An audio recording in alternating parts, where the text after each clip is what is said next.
Good morning friends, my name is Pradeep, I am from district Sirmaur. और मैं आपके सामने ये वीडियो लेके आया हूँ दोस्तों। जो आप अभी कोई भी एसएससी की तैयारी कर रहे हो या यूपीएससी की तैयारी कर रहे हो, किसी भी एग्ज़ाम की तैयारी कर रहे हो, मैंने अच्छे तरीके से जो है इसमें टॉपिक वाइज हर वीडियो को कवर किया हुआ है और टॉपिक वाइज जो है हर सिलेबस कवर किया हुआ है। तो आप इसे वीडियो को ज़्यादा से ज़्यादा शेयर करें, लाइक करें व देखें। मैं इस तरह की वीडियो आपको डे बाय डे लेके आऊँगा और आई होप कि आप अपने एग्ज़ाम आसानी से जो है क्लियर कर पाएंगे। और मैं आपके लिए काफ़ी मेहनत कर रहा हूँ, तो आप मेरी वीडियो को लाइक करें, शेयर करें और आगे मेरी वीडियो को देखें।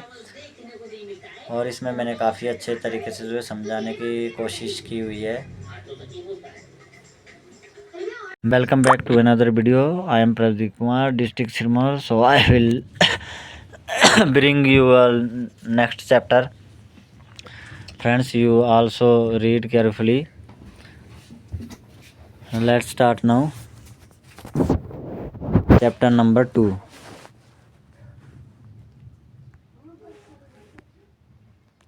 काफ़ी महत्वपूर्ण चैप्टर है और ये इसमें से कहीं ना कहीं जो है क्वेश्चन आ ही जाता है। तो इसे मैंने ये पूरा ट्रांसलेट करके आपको बताया हुआ है और इससे आपकी जो है वर्ड वोकेबलरी, वर्ड पावर भी बढ़ सकती है। तो आप इसे ध्यानपूर्वक से सुने। इम्पेटियस, इम्पेटियस का मतलब होता है अभिवेकी। इम्पेटियस का मतलब होता है अभिवेकी। तो इसके फॉर आंसर है A violent, B resourceful, C pleasing और रैश। वायलेंट का मतलब होता है हिंसक और रिसोर्सफुल का मतलब होता है साधना संपन्न और प्लेजिंग का मतलब होता है मन भावना और रैश का मतलब होता है सर खरोच। तो इसका सही आंसर होगा रैश। इम्पेटियस का मतलब अविवेकी, रैश अविवेकी, रैश अविवेकी और रैश इम्पेटियस रैश। इम्पेटियस है तभी तो रैश खरोचे पड़ती है। नेबुलियस का मतलब होता है अस्पष्ट। नेबुलियस का मतलब होता है अस्पष्ट, अस्पष्ट। Tiny, option number A tiny, option number B vague, option number C significant और option number D inadequate. Inadequate. Tiny का मतलब होता है छोटा और वेग्यू का मतलब होता है वेगू और इनसिग्निफिकेंट तुच्छ और इनएडुकेट का मतलब होता है अपर्याप्त। तो नेबुलियस आ गया वेगू, नेबुलियस वेगू अपर्याप्त। वार्स, वार्स का मतलब होता है क्रोध।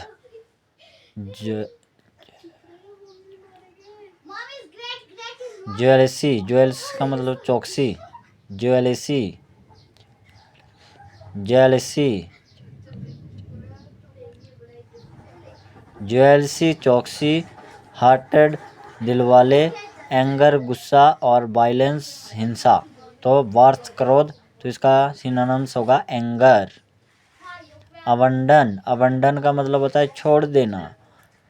ए अब्सेंट फरार होना, डिसकंटिन्यू बंद और निगलेक्ट उपेक्षा करना, कंडेंस गाढ़ा। तो इसका सही आंसर होगा डिसकंटिन्यू। वेस्टफुल, वेस्टफुल का मतलब संकोची, विजिलेंट चौकस, कॉन्फिडेंट आत्मविश्वासी, शाय शर्मिला, होपफुल आशावान।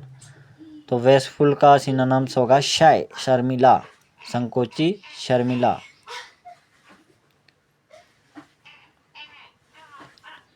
गार्नर, गार्नर का मतलब होता है संचित करना। गार्नर का मीनिंग क्या हुआ? संचित करना। संचित का मतलब होता है किसी चीज़ को एकत्रित या इकट्ठा करना।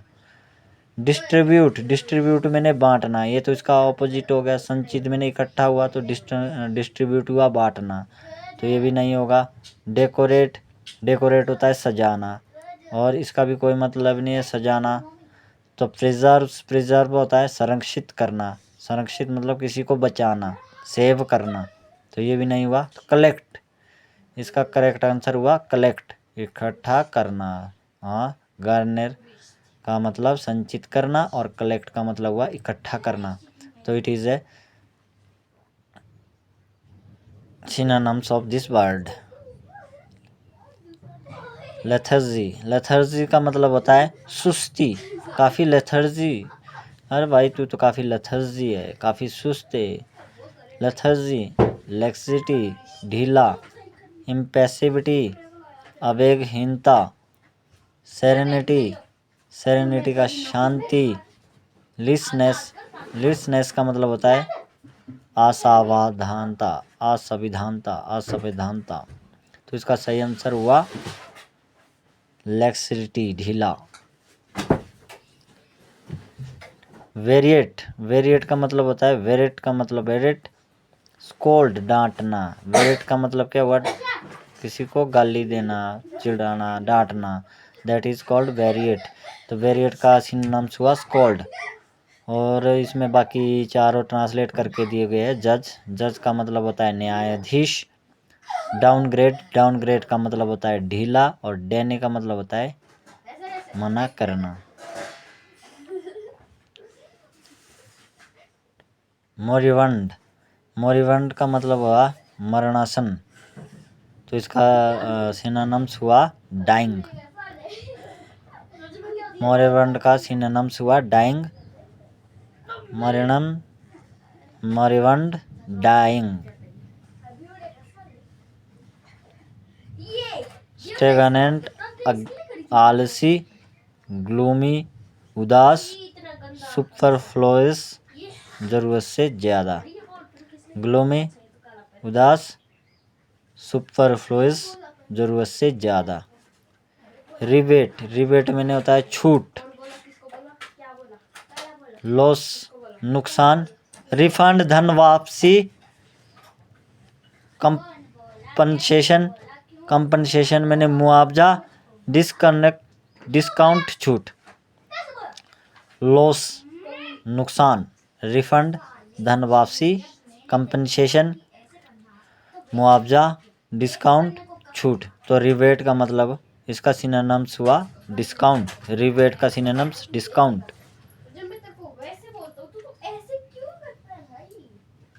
व्योमन, व्योमन का मतलब हुआ रोना। लेमेंट, विलाप करना। सोथ, शांत रहना। ड्यूएंस, निंदा करना, ड्यूएंस, निंदा करना। लोएथ का मतलब हुआ घृणा करना। लोएथ, सोथ, सोथ शांत करना, शांत करना। लोएथ का मतलब घृणा करना। तो इसका लेमंट, लेमंट विलाप करना, इसका सही आंसर हुआ बेमन का। बेमन का मतलब मुआवजा और लेमंट का मतलब विलाप करना। स्पाइट, स्पाइट मैंने विरोध करना। कंसर्न, कंसर्न मुझे किसी आपकी कंसर्न, चिंतित रहना, चिंता करना। एडमिरेशन, एडमिरेशन का मतलब होता है प्रशंसा। माइलेज, माइलेज का मतलब होता है देश, द्वेष। इंडिफरेंस, उपासीनता। तो इसका करेक्ट आंसर हुआ माइलेंस, माइलिस, माइलिस। स्पाइट, विरोध करना, और इसका सिनोनिम्स हुआ माइलिस। प्रोफिलिक, प्रोफिलिक प्लांट, प्रोफिलिक का सिनोनिम्स है फर्टाइल, उपजाऊ। प्रोफिलिक विपुल और फर्टाइल उपजाऊ। प्लेंटी, बहुतायात, प्लेंटी में होता है बहुतायात। कंपटेंट होता है संरक्षण, और प्रोडोमिनेंट होता है प्रमुख। प्रेडिमिनेंट होता है प्रमुख, कंपटेंट होता है संरक्षण। तो इसका आंसर हुआ फर्टाइल। डेबिलिटेट, डेबिलिटेट का मतलब होता है दुर्बल। डेबिलिटेट का मीनिंग्स हुआ दुर्बल। डेबिलिटेट्स का मीनिंग हुआ दुर्बल। डेबिलिटेट का मतलब हुआ दुर्बल। वीकन, वीकन मैंने कमज़ोर। अटैक, अटैक मैंने हमला। सरमाउंट मैंने बार करना। और डिस्ट्रॉय मैंने नष्ट करना। तो इसका हुआ वीकन, वीकन मैंने कमज़ोर होता है ना, और डेबिलिटेट भी होता है दुर्बल। डेबिलिटेट दुर्बल और वीकन कमज़ोर।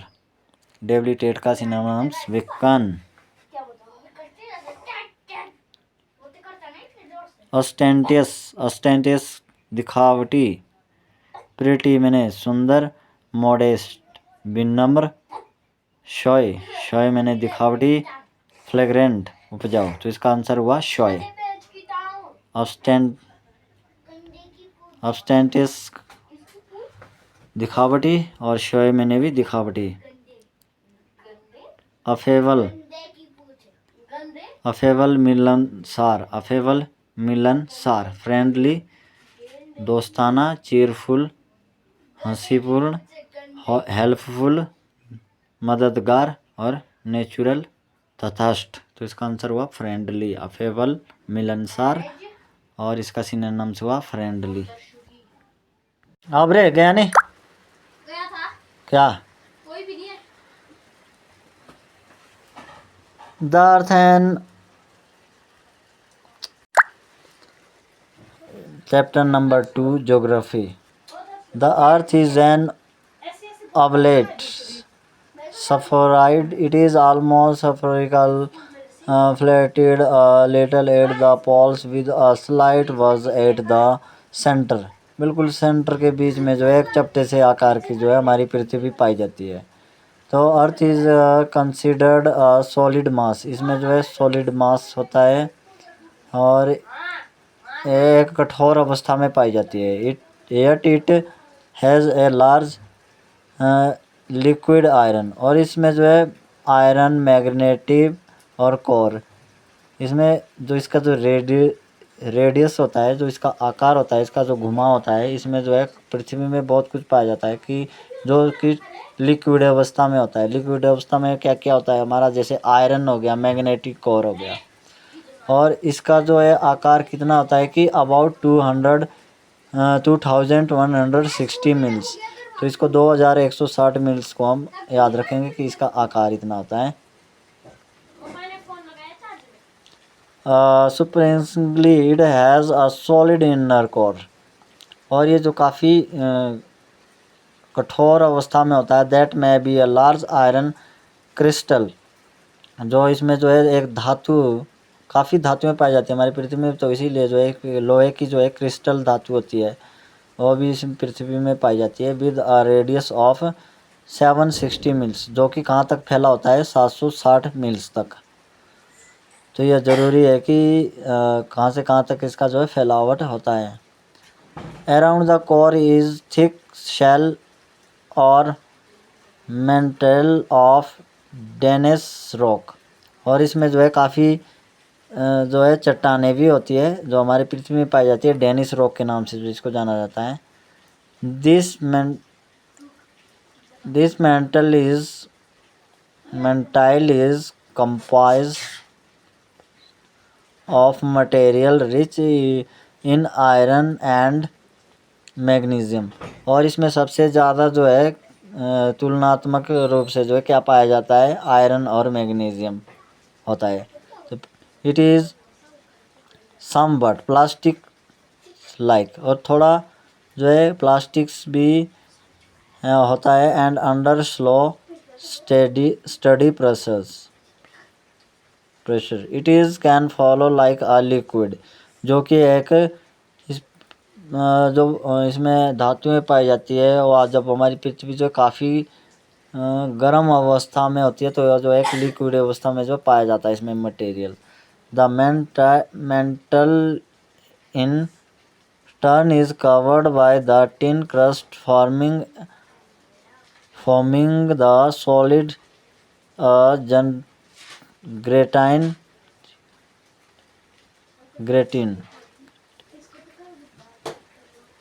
granite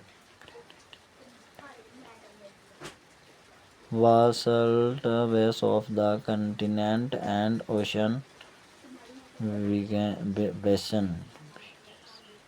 basins. The Earth is an avalanche spheroid. It is almost spherical, flattened a little at pole with the slight buzz at the center. The Earth is considered a solid mass, yet it is about 2,160 miles. Surprisingly, it has a solid inner core that may be a large iron crystal with a radius of 760 miles. Around the core is thick shell or mantle of the Danish rock. The mantle is composite of the material rich in iron and magnesium. It is somewhat plastic-like and under steady pressures. It can be flow like a liquid. The mantle in turn is covered by the thin crust forming the solid granite and basalt beds of the continents or oceans begins. The temperature inside the earth increases about 1 degree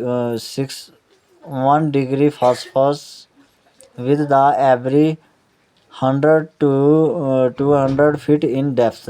In the upper 100 kilometer earth and reaches nearly 8,000 and 9,000 degrees Celsius at the center. The heat is believed to come from radioactivity in the rocks present with the earth and the original heat of formation.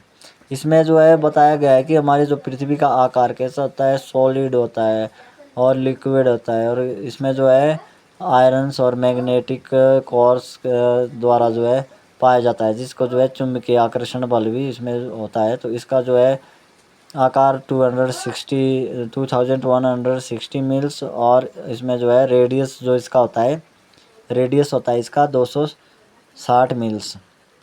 और इसका जो temperature होता है, जब हम किसी काफ़ी अंदर इंक्रीज अबाउट द, जब इसका temperature inside of the earth increase, बताया गया है कि टेम्परेचर बढ़ता है तो 1 डिग्री एफ विद एवरी, जो 100 से 200 मीटर के डेप्थ के अंदर जो है इसका टेम्परेचर 1 डिग्री फास्फोस होता है. और नियरली जो है अपर जो है उसके जो 100 किलोमीटर ऊपर जो है उसका तापमान कहाँ तक पहुँचता है, 8,000 से 9,000 डिग्री फास्फोस एट द सेंटर, बिल्कुल बीचों बीच. तो ये बताया गया है. Motions of the earth is axis is an imaginary lines which run right across the passes through the center of the earth. The earth spans round its axis, which always remain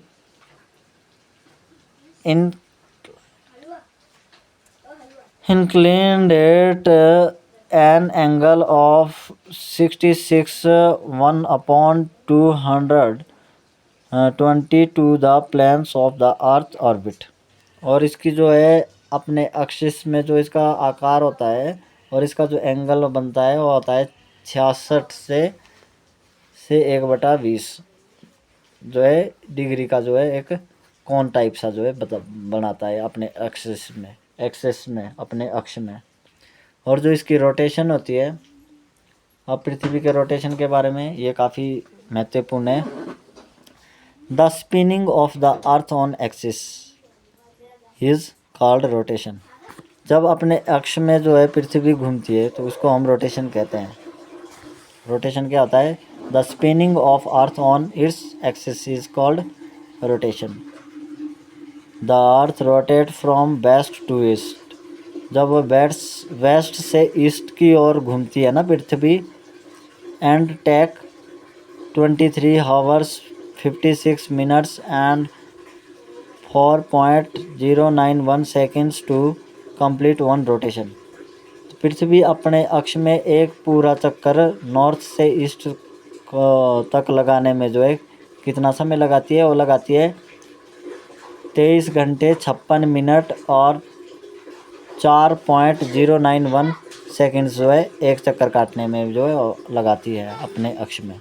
तो ये काफ़ी महत्वपूर्ण रहेगा कि पृथ्वी अपने अक्ष में कितने एक चक्कर पूरा करने में जो है नॉर्थ से ईस्ट में कितना समय लगाती है? तो लगाती है 23 घंटे 56 मिनट 4.091 सेकेंड। तो 23 घंटे 56 मिनट 4 सेकेंड आप याद रख सकते हैं। Days and nights are called due the rotation of the earth. तो इसका मतलब हुआ कि 24 घंटा दिन और रात को मिलाकर जो है वह एक अक्ष का पूरा चक्कर काटती है। At the equator there is an 12 hours day or 12 nights, जो कि एक 12 घंटे का दिन और 12 घंटे का रात बनता है। तो ये हमारे पृथ्वी की रोटेशन के बारे में है। पृथ्वी की रोटेशन जो अपने अक्ष में एक बार एक चक्कर काटता है 12 दिन और 12 घंटे और 12 घंटे रात के, तो 24 घंटे लगाता है। तो ये याद रखना है। अब है रेवोल्यूशन। रेवोल्यूशन का मतलब हुआ जो उसका पूरा मोमेंट होता है किसकी ओर? सूर्य के इर्द गिर्द जो पूरी पृथ्वी चक्कर काटता है उसका एक चक्कर कितने का पड़ता है? The moment of the earth around the sun, जो सूर्य के चारों का ओर का चक्कर है, with the rotation is called revolution. उस रोटेशन को हम कहते हैं रेवोल्यूशन। पहला था पृथ्वी अपने अक्ष में जब एक चक्कर काटता है। अब दूसरा है सूर्य के चारों ओर पूरी पृथ्वी घूमती है, तो कितने समय लगता है एक चक्कर काटने में? The earth move around the sun at a speed of about, तब उसकी जो स्पीड कितनी होती है? 1,00,000 पर हावर्स, 1,00,000 किलोमीटर पर घंटे के स्पीड से चलकर जो है वो 365 दिन 5 घंटे और 48 मिनट एक चक्कर काटने में लगाता है। पृथ्वी की स्पीड होती है 1,00,000 प्रति घंटा और सूर्य के चारों ओर एक चक्कर काटने में समय लगता है हमारे पृथ्वी का 365 दिन 5 घंटे 48 मिनट और 45.51 सेकेंड कंप्लीट वन रोटेशन। तो इसको आप याद कर लेना, बाकी इसको आप नोट भी कर सकते हैं। Change of the seasons of gas due to the revolution of the earth, latitude and longitude. अब इसकी जो है पोजीशन क्या होती है उसके बारे में बता रहा है। A globe has 2 fixed point, globes के जो है 2 पॉइंट होते हैं fix, the north pole and the south pole. तो ग्लोब के कितने पोल होते हैं? 2 पोल, नॉर्थ पोल और साउथ पोल।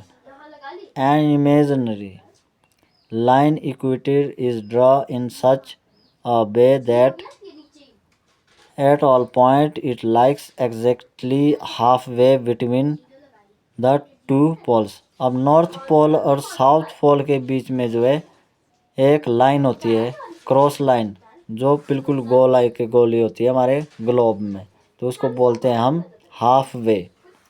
उस लाइन को क्या बोलते हैं? Half way. It is divided the earth into 2 equal parts, जो कि हमारी पृथ्वी को जो है 2 भागों में बांटती है। तो हमारी पृथ्वी को 2 भागों में जो बांटती है उस लाइन को क्या बोलते हैं हम? Half way line.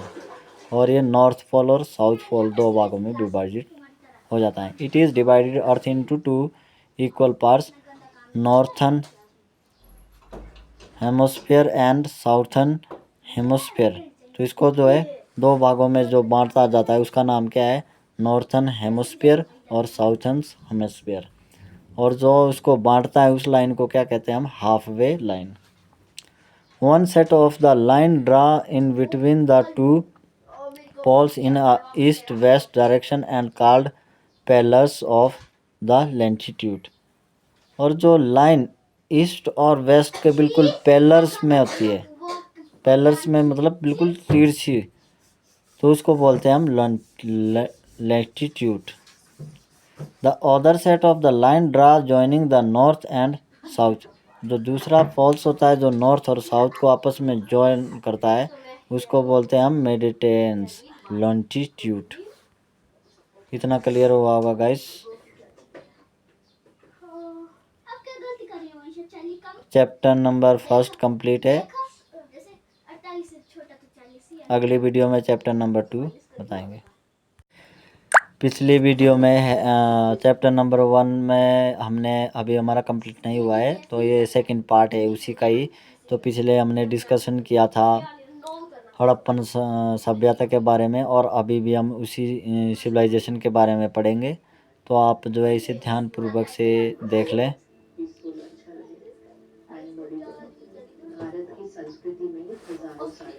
इसमें क्या हुआ कि there he faced the defeated king Porus in the battle of Hydaspes of the subdued many tribes. जो पोरस था उसने जो है बहुत से शासकों को जो अपने शासनकाल में जो है हराया था। After the reaching base his army refused to force further thus he missions in India ended. और जब हमारा जो बौद्ध महात्मा बुद्ध का जन्म हुआ था तो पोरस ने के कारण जो है उनमें थोड़ी सी सद्बुद्धि जाग गई थी।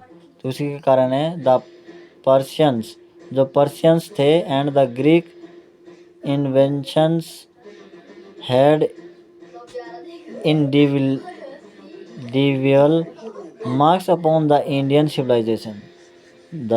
The political system of the Persians was to influence further form of governments of the subcontinent, including the administrations of the Mauryan dynasty.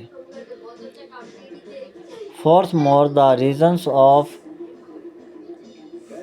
Gandhras of present day Eastern Afghanistan and non-West Pakistan become a melting pot of the India, Persian, Central Asia, and Greek culture and gave rise of the hybrid culture, Greco-Buddhism, which lasted until the 5th century AD and very much influenced to the cause of the Indian art in the forms of Gandhara schools at art. The inventions of the Alexander did not produce any political effects. It, however, opened the lead routes from Europe to India. तो ये हमने पिछला Chandragupta period के बारे में पढ़ा और ये गुप्त साम्राज्य के बारे में और महात्मा बुद्ध के बारे में। और अगला हमारा मौर्य पीरियड है, मौर्य काल, जो कि 322 बीसी से 182 बीसी। तो इसको याद रखना है कि मौर्य साम्राज्य का पीरियड कब से है, 322 से 182 BC. Chandragupta Maurya was the founder of the Maurya dynasty and also founder of the first Pandyan Empire, which was geographically extensive, powerful and political military empire in ancient India.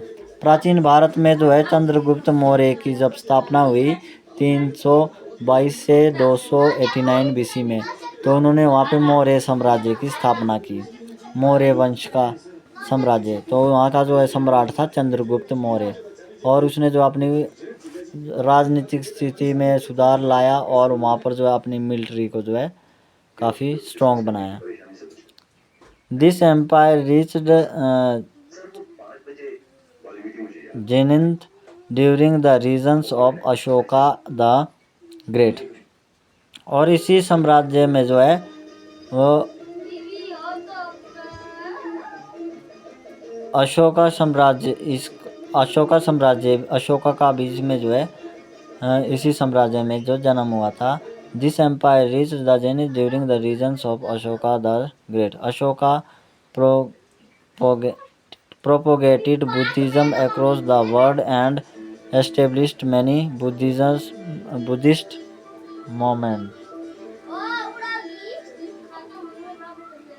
Buddhism moments। और चंद्रगुप्त मौर्य के बाद अशोका साम्राज्य हुआ था, जिसने जो है बौद्ध धर्म को प्रचार वहाँ पे किया था।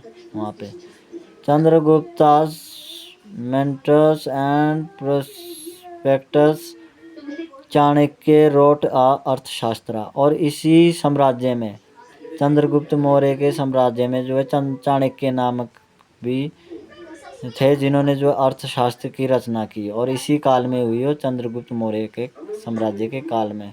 One of the greatest treatise on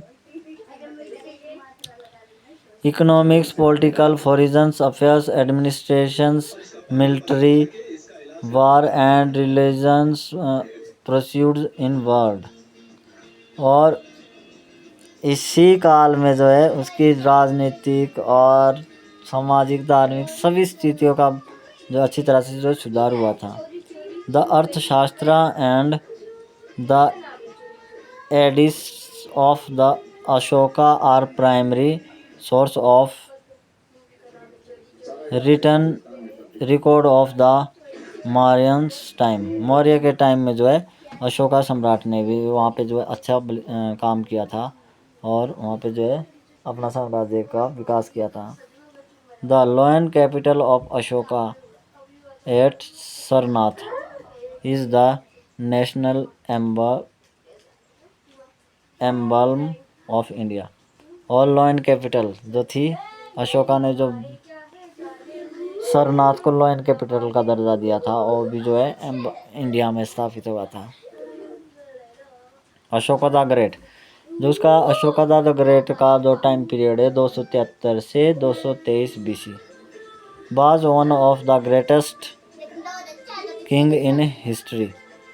इतिहास में जो है काफ़ी अच्छा जो है शासक था अशोका, और जिसने कालिंगा को जीता था 261 BC में।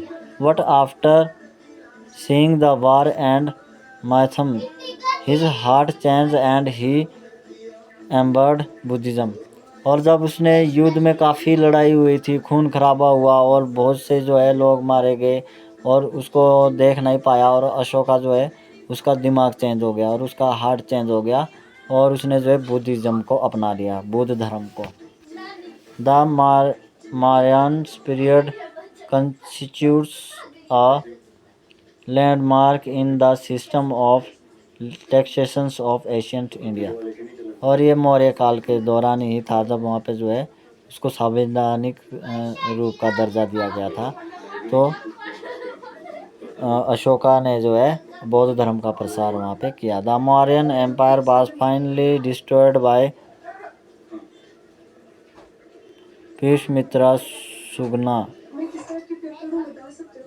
Shunga and Brahmin general in Mauryan army by killing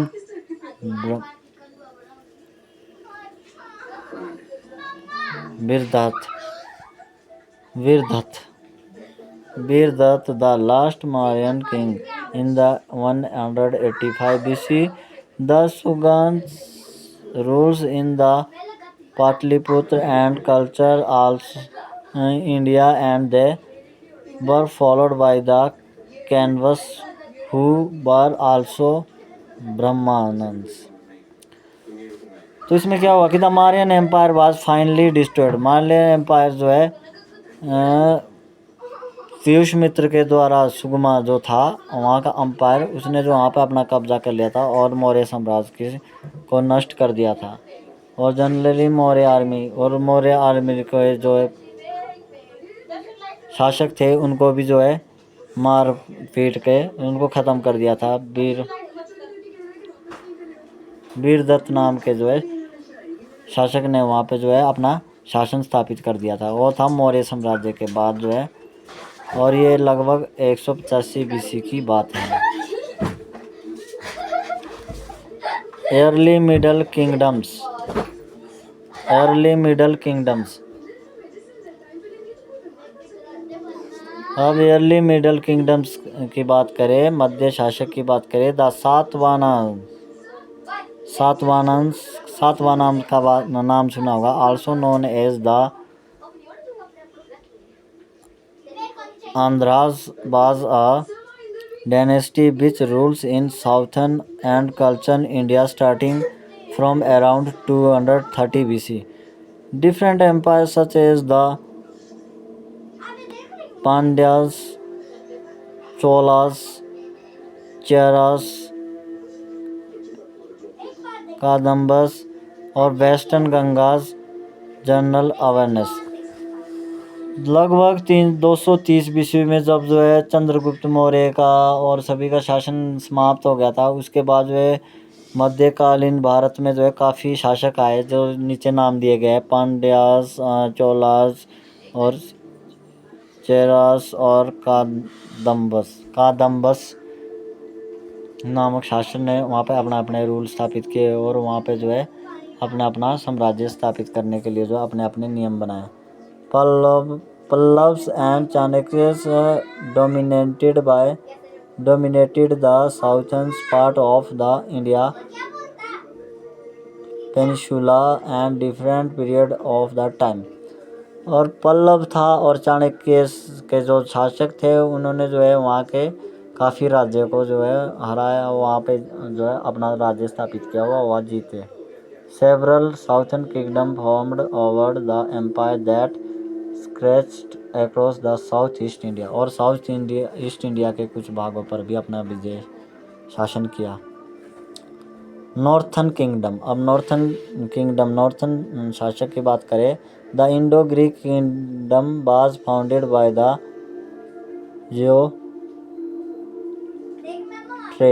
जियोब्रेटेन। तो इंडो ग्रीक शासन जो किसके द्वारा खोजा गया था, जियोब्रेटेन के द्वारा। King Demetrius who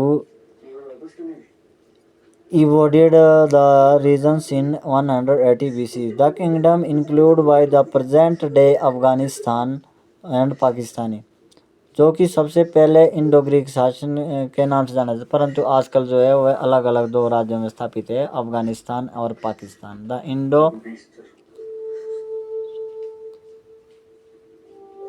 Indo-Scythians was the branch of the Indo-European Scythes. Their kingdom lasted from the middle of the 2nd century BC on the 1st century BC.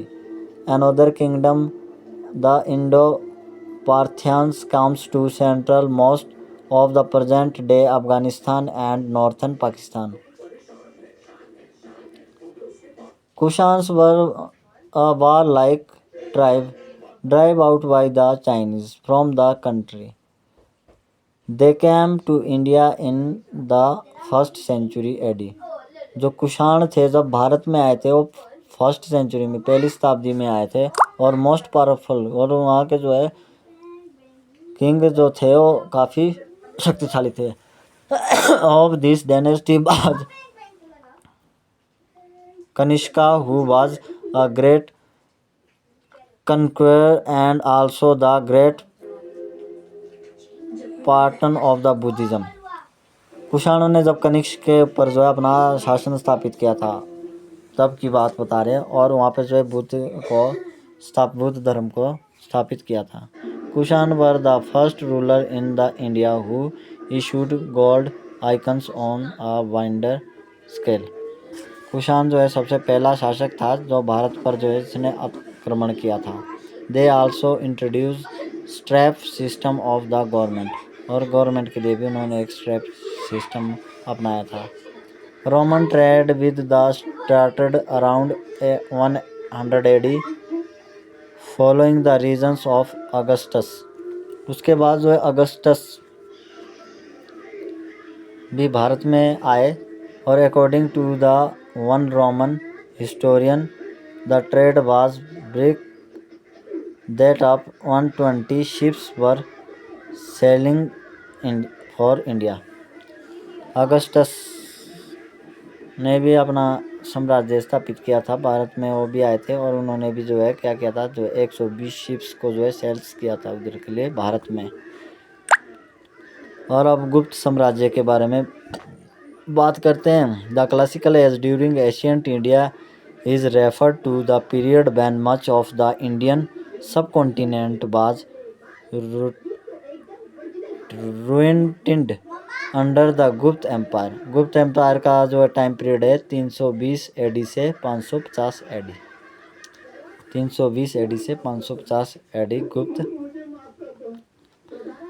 The period is also called the golden age of India and was marked by the extensive achievement in science, technology, engineering, art, dialectic, literature, mathematics, astronomy, religion, and philosophy that crystallized the element of what is generally known as Hindu culture. तो गुप्त साम्राज्य के काल में ये सारी जो है आर्ट्स, टेक्नोलॉजी, हर प्रकार का जो है विकास होना संभव होता गया। The decimal numeral system including the concepts of zero was inverted in the India during the period। और इसी पीरियड में जो है जीरो की खोज भी हुई थी, जो कि डेसिमल नंबर से था। तो इसकी खोज किस काल में हुई थी? हमारी गुप्त काल में। The Gupta freed the country from foreigners domination. Samudragupta, Gupta साम्राज्य में जो है वहाँ का शासक क्या था? समुद्रगुप्त। समुद्रगुप्त ने क्या किया था? 330 से 375 एडी इसका साम्राज्य रहा। एंड चंद्रगुप्त टू, और उसके बाद जो है चंद्रगुप्त द्वितीय ने भी अपना शासन चलाया। Were the two most able king of the dynasty. इस साम्राज्य के जो है दो महत्वपूर्ण शासक रहे। Samudragupta is known as the Napoleon and account of his great conquest. Samudragupta ने जो है क्या किया था? वहाँ पे नेपोलियन के ऊपर जो है अपना शासन किया था।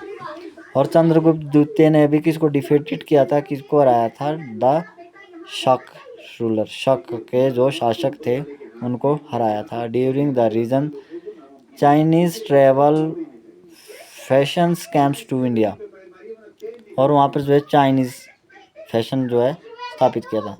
His court was adorned by the Kalidasa, poet and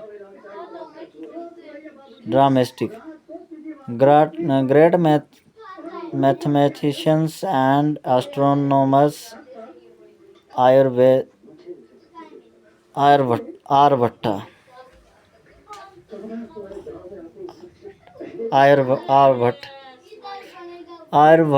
Aryabhata जो था उस भी वो चंद्रगुप्त मौर्य काल में था। गुप्त काल के दौरान आर्यभट्ट था। आर्यभट्ट ने जो है वहाँ पे जो है मैथ की जो मैथमेटिक्स की खोज की थी, एस्ट्रोनॉमिक्स की खोज की थी और जीरो की खोज की थी। तो आर्यभट्ट को जीरो का जो है खोज करता माना जाता है। पर यह भी पूछा जाता है कि जीरो की खोज किस काल में हुई थी? तो गुप्त कार्य में हुई थी, गुप्त डायनेस्टी काल में, और आर्यभट्ट ने किया था।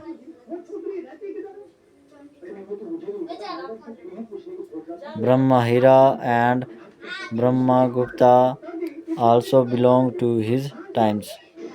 During the later parts of Gupta period, Huns periodically attacked India.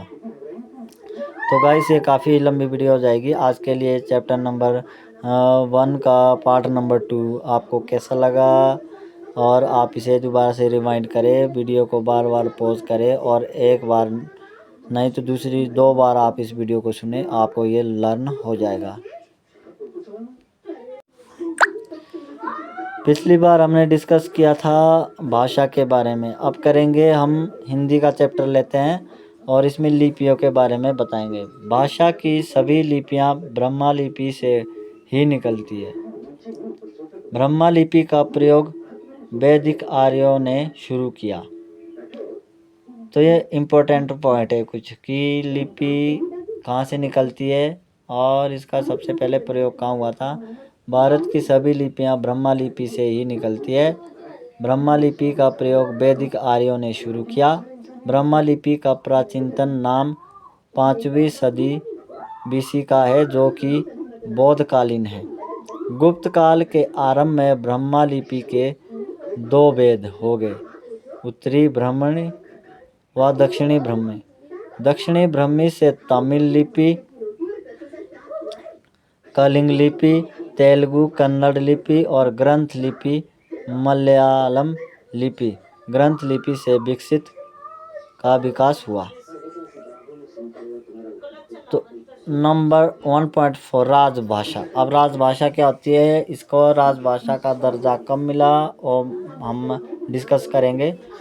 14 सितंबर 1949 को भारत की संविधान सभा ने 14 सितंबर 1949 को भारत की संविधान सभा ने हिंदी को भारतीय संघ की राजभाषा के रूप में स्वीकार किया। भारतीय संघ की राजभाषा के स्वीकार के रूप में कब स्वीकार किया? 14 सितंबर 1949 को।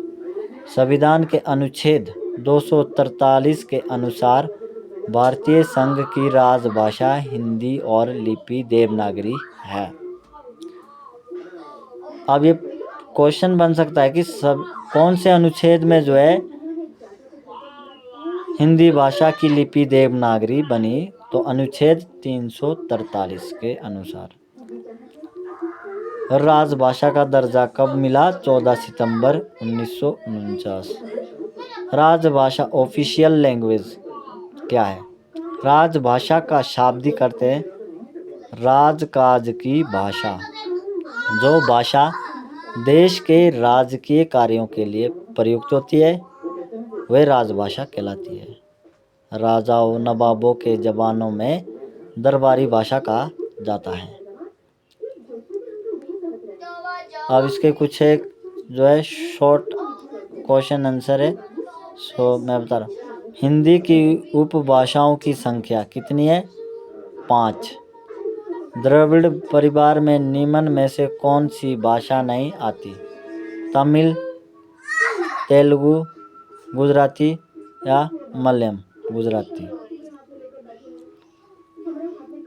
नीचे लिखी किस भाषा की लिपि देवनागरी नहीं है? तेलुगु। रामचरितमानस की रचना किस बोली में हुई? अवधी में। पश्चिमी हिंदी उपभाषा के अंतर्गत कौन सी बोली नहीं आती? मैथिली।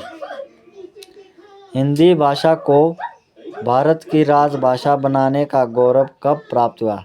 14 सितंबर 1949 को। भारतवर्ष में हिंदी दिवस मनाया जाता है 14 सितंबर को। हिंदी भाषा की लिपि का नाम बताइए। देवनागरी। निम्नलिखित में से कौन सी बोली पूर्वी हिंदी की बोली है? अवधी। राजभाषा एक संवैधानिक शब्द है। हिंदी को 14 सितंबर 1949 ईस्वी को संवैधानिक रूप से राजभाषा घोषित किया गया। इसीलिए प्रत्येक वर्ष 14 सितंबर को हिंदी दिवस के रूप में मनाया जाता है। अनुच्छेद 343 संघ की राजभाषा। संघ की राजभाषा हिंदी और लिपि देवनागरी होगी। अंकों का रूप भारतीय अंकों का अंतर्राष्ट्रीय रूप होगा। अनुच्छेद 344 राजभाषा के संदर्भ में आयोग 5 वर्ष के उपरांत राष्ट्रपति द्वारा और संसद की समिति 10 वर्ष के उपरांत। अनुच्छेद 445 राज्य की राजभाषा या राज्य भाषाएं।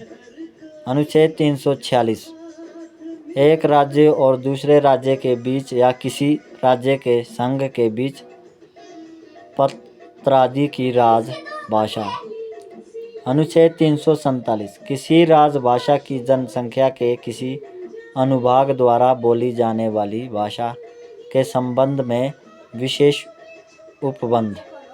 अनुच्छेद 348 SC और SC में और संसद व राज्य विधान मंडल में विधायकों, अधिनियमों आदि के लिए प्रयोग की जाने वाली भाषा। अनुच्छेद 350 भाषाई अल्पसंख्यक वर्गों के लिए प्राथमिक स्तर पर मातृभाषा में शिक्षा की सुविधाएं। धन्यवाद। हिंदी का चैप्टर यहीं समाप्त होता है।